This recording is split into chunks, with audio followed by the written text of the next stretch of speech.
Yep, you've guessed it. I bought an M2.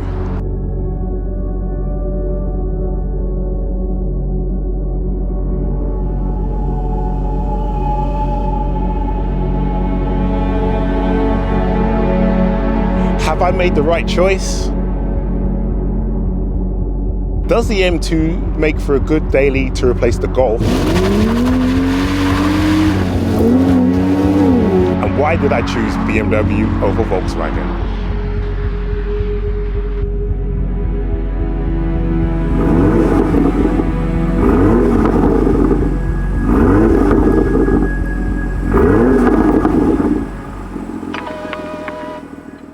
Guys, before I get into why I bought this car, I just want to give you a little backstory about this car. So it is a BMW M2 2018. This is not the competition. The competition came afterwards. So this has kind of been nicknamed the OG M2, the original M2. And yeah, this car, I've had it for about 2-3 weeks now, and this is the first chance I've got to do an actual video on it. So this BMW M2 comes with a 3-litre straight six engine, which pushes out 365 to 370 brake horsepower and 369 foot-pound of torque. It's got a top speed of 155 miles an hour and does 0 to 60 in around 4.2 seconds. So it's no slouch. It's also rear-wheel driven, and it has a near 50-50 weight distribution. So that's basically the M2. There's loads of videos online about these cars, so I'm not gonna try and regurgitate what's already out there, but I've only had the car a couple of weeks. Just thought I'd give you a little breakdown about the car. So this car has 19-inch wheels, which are a staggered setup. That means the rears are slightly wider than the front.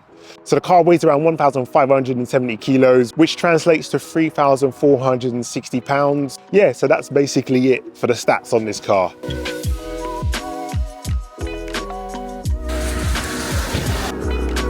So what drew me to the M2? Well, this is my first M car. I've never owned one.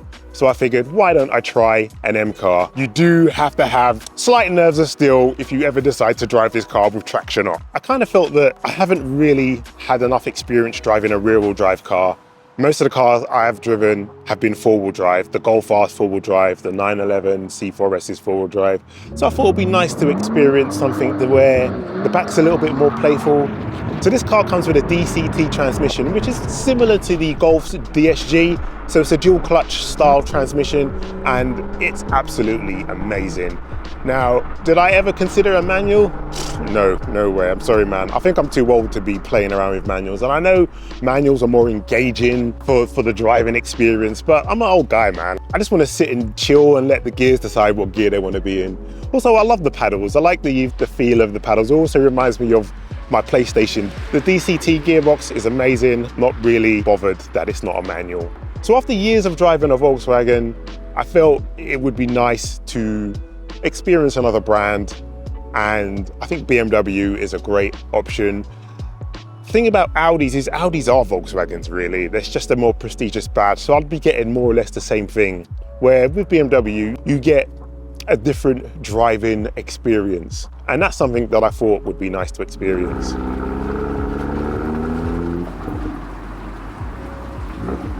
So how does this car compare to the Golf? Well, instantly, they are worlds apart. The Golf is a hot hatch. It's a four-door, four-wheel drive hot hatch. This is a two-door, two-wheel drive sports coupe. They have very similar size dimensions, but characteristic-wise, these cars are totally different.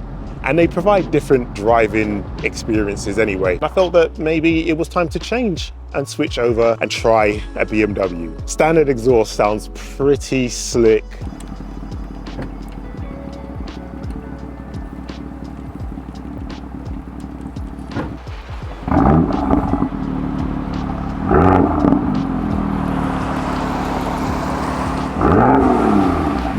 I don't know if I even need to modify this unless I want to get more performance.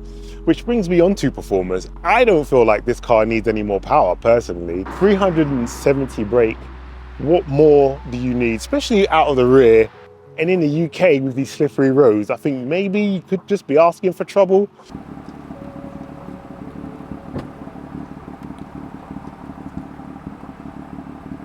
So one of the things I don't like about this car is the front seats. The M4 2018 has some really nice seats. Why didn't they put M4 style seats in the M2? They did for the M2 competition. It's got those really nice bucket seats that really bolster you in the shoulder region.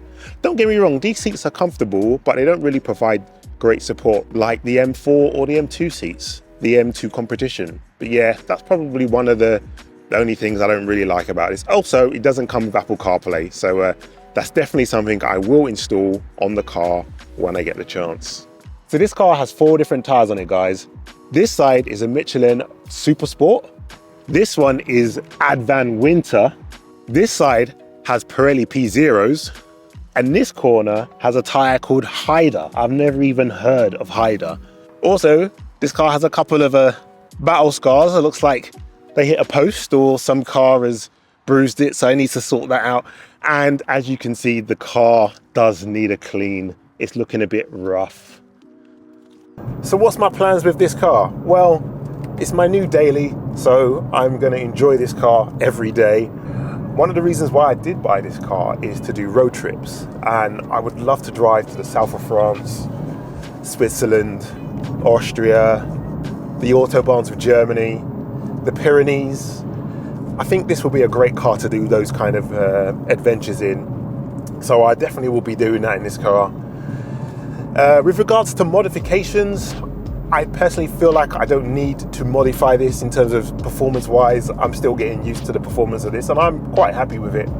However, I do like the carbon kit that you see on the M2 competitions, the front carbon splitter, the side skirts, the rear splitter. So I will definitely be adding that as a mod. Maybe I'll lower it, stance it, put some spacers on it, give it a nice aggressive look. But in terms of modifications, I think it's just fine. So yeah, so that's the plans, guys. Anyway, thank you so much for watching. I hope you've enjoyed this one. And if you did, don't forget to like and subscribe and turn on notifications so you don't miss an upload. And I will be doing a few more videos on this car as I kind of get it to the condition or the look that I want.